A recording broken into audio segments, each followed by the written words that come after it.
안녕하세요. 안녕하세요. 비자 인 코리아 장행닷컴 행사사무소의 정만희 행사입니다. 저는 꼭 이민 정책을 가장 알기 쉽고 자세하게 설명하고 있는 비자 인 코리아 장행닷컴 행사사무소의 정만희 행사인데요. 날씨가 많이 추워졌다고 제가 말씀을 드렸죠. 네, 날씨가 너무 추워가는 시즌인 것 같습니다. 음, 그래서 벌써 이제 겨울옷을 준비를 해야 되는 시즌이기도 하고요. 또 여러분들 굉장히 날씨 추운데 고생하고 계신데 음 감기 걸리지 않게끔 따뜻하게 옷 입고 근무를 하셨으면 좋을 것 같습니다.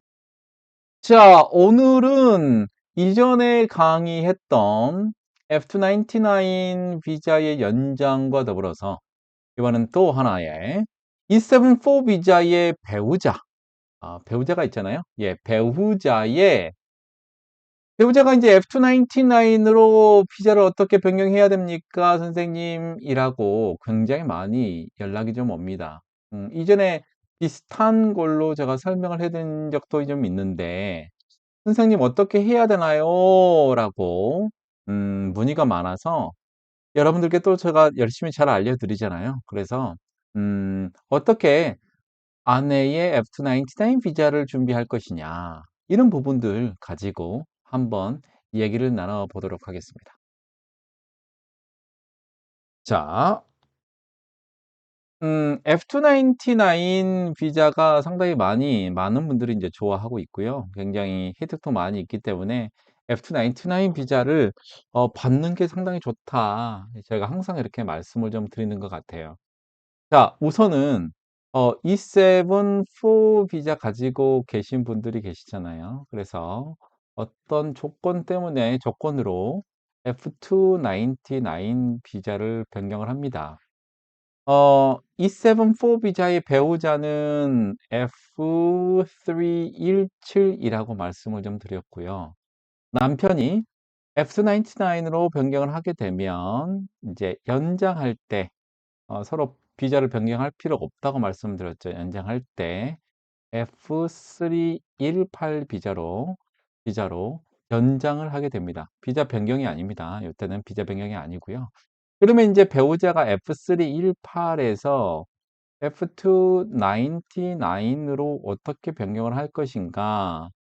이럴 때 이제 아내가 F318로 가지고 있는 아내가 준비해야 되는 부분이 있고, 그 다음에 배우자, 이미 F299을 가지고 있는 사람이 어떤 거를 준비해야 되는지 각각 차이가 좀 있어요. 가장 중요한 건 뭐냐면, 에피카프가 그대로 적용됩니다. 에피카프가 적용이 되고, 중요한 거는 eligibility. 이게 신청 대상이 되느냐, 이런 부분들이 있어요. 오늘 에피카프로 신청이 이제 E74로는 가능하고, F318로도 신청이 가능합니다.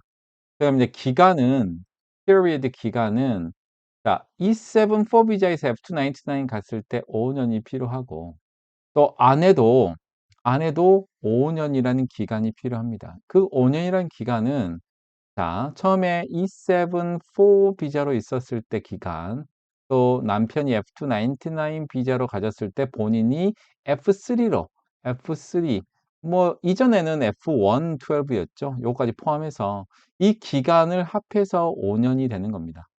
근데 이제 중간에, 선생님, 저는 아내가 중간에 고향에 갔어요. 고향에 갔는데 이제 고향에 갔다가 비자가 없어졌어요. 처음은 고향에 갔어요. F3 비자를 가지고 있는 배우자가 고향에 가서 F3가 만료가 된 거예요. 그런 경우는 같이 살고 있는 기간이 아니고 연속해서 거주를 해야 됩니다. 연속해서 거주를 해야 되기 때문에 만료가 되는 경우는 나중에 다시 F3로 입국을 하잖아요. 그 기간부터 다시 시작이 된다. 두 번째는, 자, 이런 분들이 은근히 계세요. F3로 가시는데 이제 고향에 잠깐 다녀온 거예요. 고향에 다녀온 거는 어떤 거를 볼 것이냐 아직까지 여기에 대한 지침은 좀 없어요. 예를 들자면 내가 고향에 뭐 3 개월을 이내에 다녀온 사람들은 크게 문제가 없는데 문제는 3 개월부터 인제 뭐 6 개월까지 이렇게 지낸 경우가 문제가 됩니다. 연속해서 거주한다는 얘기는 F3로 한국에 외국인 등록이 되어 있었고 뭐 가끔씩 고향에 다녀오는 거는 상관이 없는데 자 연속적으로 실제로 3 개월이 넘어서 해외에 체류하는 경우에는 실제로 이게 출입국에서 어떻게 볼 건지에 대한 거가 아직 지침이 나와 있지 않다고 말씀드렸는데 저는 그 부분을 3 개월이라고 좀 보거든요. 아직 지침은 없습니다. 3 개월이라고 보는데 이 왜 3 개월이라고 보냐면 90 일을 기준으로 해서 상당히 많은 것들이 나눠요. 영주권도 그렇고 그다음에 다 다른 부분들도 그래요. 근데 이제 배우자가 어떤 일 때문에 3 개월 이상의 고향에 가 있다 오는 거는 솔직히 연속해서 계속 거주라는 의미가 아닐 거예요, 계속 거주. 계속 거주. 계속 거주라는 거는 뭐 본국에 다녀올 수도 있지만 한 번에 출국했을 때 90 일을 넘어서 출국한다. 이 부분들은 쪼금 어 그 출입국 입장에서 봤을 때는 쪼금 이해가 안 될 수 있는 부분들도 있다. 하지만 여기에 관련된 내에서 계속 거주라는 거는 실제로 한국에 외국인 등록이 되어 있고 한국에서 실제적으로 거주하는 기간을 얘기하기 때문에 요거는 나중에 이제 지침이 나와 봐야 알겠지만 가급적이면 90 일을 넘지 않는 범위에서 고향에 다녀오는 게 좋겠다. 90 일을 넘으면 어떻게 돼요? 라고 물어보면 아직까지 저는 답변을 할 수가 없어요. 왜? 외국인 등록으로 F3 비자로 있기 때문에 출국을 한 거는 보이지만 계속 한국에서 체류한 걸로 되기 때문에 경우에 따라서는 출입국에서 예를 들면 뭐 4 개월 해외에 나갔다 오는 기간까지 다 마이너스 할 것이냐, 마이너스 해서 다 빼고 할 것이냐 여기에 대해서는 좀 정확하지는 않아요. 다만 가급적이면 90일 이내로 한국에 해외에 체류하는 게 우선 좋다. 이런 말씀을 좀 드리고 싶고요. 자 인감은 좀 이따 설명을 하고 그다음에 인제 사회 통합 프로그램은 동일합니다. 처음에 E7-4 비자 근로자가 F99 비자 변경을 할 때도 4 단계 이수가 필요하고 안 해도 4 단계가 필요합니다. 그래서 처음에 저는 지금 충남 아산에 있는 그 친구가 있어요. 최근에 F299 제가 좀 해결해 줬거든요. 이제 안 해도 곧 4 단계를 끊는다고 합니다. 그러면은 F299으로 안 해도 비자를 변경할 수 있게끔 준비를 할 예정인데 아내가 한국에 들어오면 F3잖아요. 그 시간을 그냥 흘려보내지 않았으면 좋을 것 같아요. 왜냐면 그 E7-4 비자 근로자는 진짜 아시겠지만 E9 비자 근로자로 한국에 들어오기 전에도 한국어를 배우고 E9에서 E7-4 비자로 병역하기 전에도 한국어를 배우고 그다음에 E7-4에서 솔직히 F299 됐을 때 대부분 사회통합 프로그램 4 단계가 필요하지만 제가 만나본 대부분의 E7-4 비자 근로자는 5 단계를 다 끝내 놓거든요. 근데 아내는 다릅니다. 배우자는 달라요. 배우자는 본국에 있을 때 여러분의 네팔, 파키스탄, 뭐 스리랑카 있을 때 한국어를 접할 기회가 그렇게 없어요. 그래서 한국에 들어와서 그 5 년이란 기간이 필요하잖아요. 예. 뭐를 하려면 F299 비자로 변경을 하려면 5 년이 필요하잖아요. 그렇기 때문에 그 기간 동안에 4 단계를 정말 충분히 열심히 준비해야 된다. 근데 그 천안에 있는 그 친구의 아내 네팔에서 왔는데 근데 5 년이 넘게 한국에 체류하고 있는데 아직 4 단계를 공부를 하고 있어요. 공부를 하고 있거든요. 그만큼 한국어 배우기가 어려운 거예요. 이남 비자 근로자는 아까 말씀해 드렸지만 정말로 한국어 열심히 준비하거든요. E7-4는 E7-4는 이제 작년부터는 토픽 2급만 있으면 되겠 됐었지만 이전에는 톱 한국어 능력 시험 점수가 높아야 됐었거든요. 그래서 준비를 굉장히 많이 하고 있어요. 그래서 F299 비자로 변경하신 분들을 보면 사회통합 프로그램 5 단계는 기본적으로 이수하거든요. 그래서 아내분이 F3로 한국에 들어오면 정말로 한국어를 준비하게끔 해야 된다. 토픽은 인정되지 않고 사회통합 프로그램만 인정되기 때문에 아내에게 정말 4단계를 준비하게끔 좀 준비해야 됩니다. 학위는 필요가 없고요. 풀타임은 남편이 필요하고요. 이제 아내에 대한 거는 풀타임은 인제 시간제 나중에 F99 비자로 변경하고 나서 시간제 근로를 선택하기 때문에 현재는 필요가 없어요. 그래서 가장 중요한 거가 지금 여기서 설명한 것처럼 자 아내가 5 년간 F3나 F1으로 체류하는 거 그리고 아내가 해외에 뭐 급한 일 있으면은 사유서로 제출할 수 있겠지만 솔직히 90일 이상 해외에 나가 있다는 거는 같이 생활하지 않는다는 의미가 강하기 때문에 가급적이면 90일 이내로 본국에 다녀오는 게 좋겠다. 이제 아내가 해야 되는 거는 5년 있어야 되겠다, 계속 거주. 그다음에 사회통합 프로그램 4 단계를 끝내야 된다. 요게 지금 하나가 있고 그다음에 인제 남편이 준비해야 될 게 있어요. 왜냐하면 아내는 소득이 없잖아요. 아내는 소득이 없기 때문에 자 여기에서 소득에 대한 부분들을 설명할게요. 이 소득에 대한 부분들은 굉장히 중요합니다. 이거는 F299을 가지고 있는 남편이 준비해야 돼요. 자 이전에도 설명해 드렸지만 소득은 크게 두 가지로 나눈다 그랬죠. 소득은 첫 번째로 뭐 어 소득 우리가 얘기하는 인컴을 얘기하고 두 번째는 뭐죠? 자산 이렇게 얘기를 하는데 자산은 3천만 원이 있어야 돼요. 3천만 원이 있어야 되는데 이게 언제까지요? 6 개월을 계속 가지고 있어야 돼요.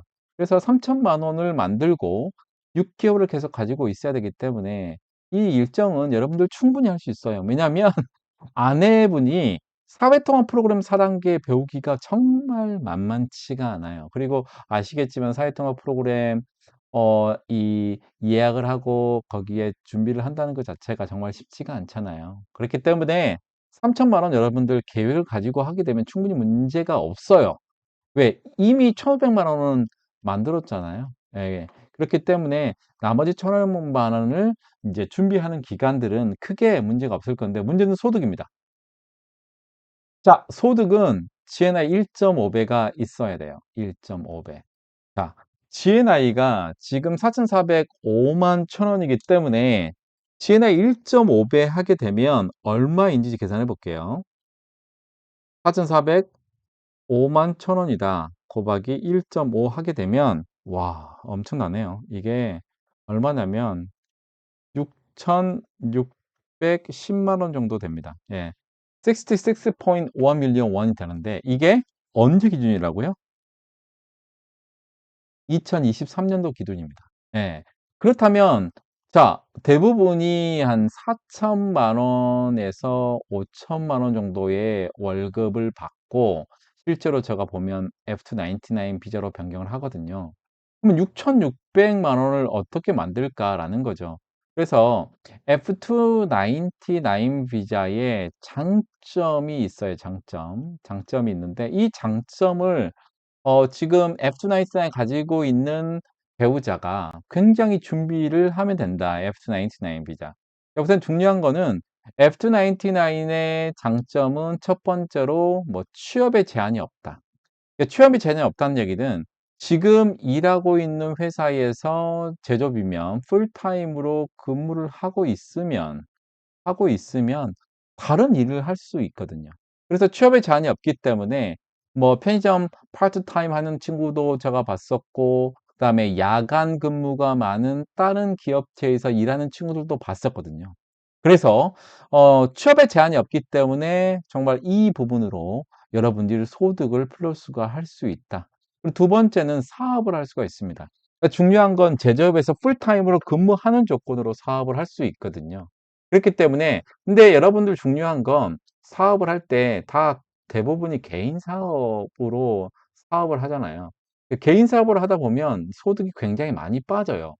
그리고 이제 개인 사업 같은 경우는 종합소득세 대상이기 때문에 올해 열심히 사업을 한다고 하면 내년 5월 달에 종합소득세 신고를 하고 7 월에 소득이 나오기 때문에 합산하기가 시간이 걸린다. 음 근로소득은 100% 인정이 되지만 사업소득은 종합소득으로 신고해야 되기 때문에 상당히 소득이 나오는데 시간이 걸린다. 하여튼 어떤 방법을 하더라도 여러분들이 F299 지금 4천에서 5천만 원의 풀타임으로 근무하고 있는 조건. 풀타임은 8시간을 기준으로 합니다. 기본적으로 8시간 기준으로 하기 때문에 그 이외의 시간들을 여러분들 열심히 준비할 수 있다. 제가 최근에 영주권을 바꿨던 그 친구는 이제 월요일부터 금요일까지 이 회사에서 굉장히 야간까지 열심히 일하고요. 그다음에 토요일하고 일요일 날 시간을 내서 정말 열심히 일했거든요. 열심히 일한 게 한 2년 되다 보니까 준비가 되더라고요. 그래서 영주권 준비를 했고 결국은 아내의 요렇게 F299이 돼야 결국은 무엇을 할 수 있다? 영주권을 변경을 할 수가 있는 거잖아요. 그래서 F299의 엄청난 장점은 여러 군데서 또 풀타임으로 근무하고 있으면 일을 할 수 있는 장점, 그리고 사업을 할 수 있는 장점. 그래서 장기적으로 준비하게 되면 실제로 이런 부분들, 물론 GNI가 매년 달라지긴 하겠지만 충분히 준비할 수 있는 여력은 된다. 자, F599을 실제로 이제 받게 되면 어떤 효과가 되냐면 아내가 F299 비자로 변경이 되면 그 후에 어떻게 할 수 있냐면 자, F5원 비자를 신청할 때 부부가 소득을 합할 수가 있어요. 그래서 만약에 아내가 F299 비자를 받아서 한 최저임금이 2,400 정도 되니까 2,400 정도 벌고 본인이 여기서 한 6천 만 원, 7천만 원 이렇게 번다면 이걸 합할 수가 있는 거죠. 다만 중요한 건 지금 상태로는 GNI 2배 소득을 해야 되기 때문에 이게 만만치가 않아요. 예. 왜냐하면 지금 4,405만 천 원이지만 이전에 설명했지만 2023년도 잠정 temporary GNI가 4,405만 천 원이거든요. 근데 실제로 올해 6월 달에 확정된 GNI가 4,730만 원이에요. 그러면은 2024년에 3월 달에 발표된 GNI, 잠정 GNI는 5천만 원 가까이 되는 거잖아요. 상당히 어려워지는 상황이에요. 그래도 부부가 자녀가 생기면은 이제 남편 혼자 일하는 게 너무나 힘들더라고요. 그래서 배우자도 뭐 영주권을 떠나서 일을 할 수 있게 된다면 굉장히 도움이 되지 않을까라는 생각이 좀 들고요. 그리고 인제 최근에 어 신출입국 이민 정책이 발표가 됐고 만약에 E7-4 비자의 배우자 F3 가지고 있는 사람도 단순 노무 직종을 할 수 있다면 뭐 충분히 도움이 되겠죠. 어차피 이렇게 둘이 같이 일을 해도 어 지금 회사에서 일하는 것 밖에 안 되기 때문에 영주권을 하기는 어렵습니다. 그래서 E7-4 비자 가지고 있는 사람이 F299은 무조건 변경을 해야 안정적으로 갈 수 있는 거는 맞습니다. 그렇기 때문에 하여튼 E7-4 비자를 가지고 있는 분들에게 앞으로 혜택이 좀 줄 수 있는 부분이 상당히 있겠다. 그리고 최근에 이제 제가 이전에 강의를 드렸지만 F299이 너무나 높다라고 소득이. 그래서 인제 지방에 있는 근로자에게는 쪼끔 더 혜택을 줄 수 있는 방안, 현실적으로 바꾸겠다라고 인제 정책이 발표됐는데 이게 바뀌게 된다면 여러분들 F299 비자로 바꿀 수 있는 부분이 충분히 많아질 수 있다. F299로 바꾸게 된다면은 음 배우자도 일할 수 있는 부분이 충분히 있을 것이고 그렇다면 영주권을 정말로 쉽지는 않겠지만 바라볼 수 있는 부분들까지 만들 수 있겠다. 이렇게 생각이 듭니다.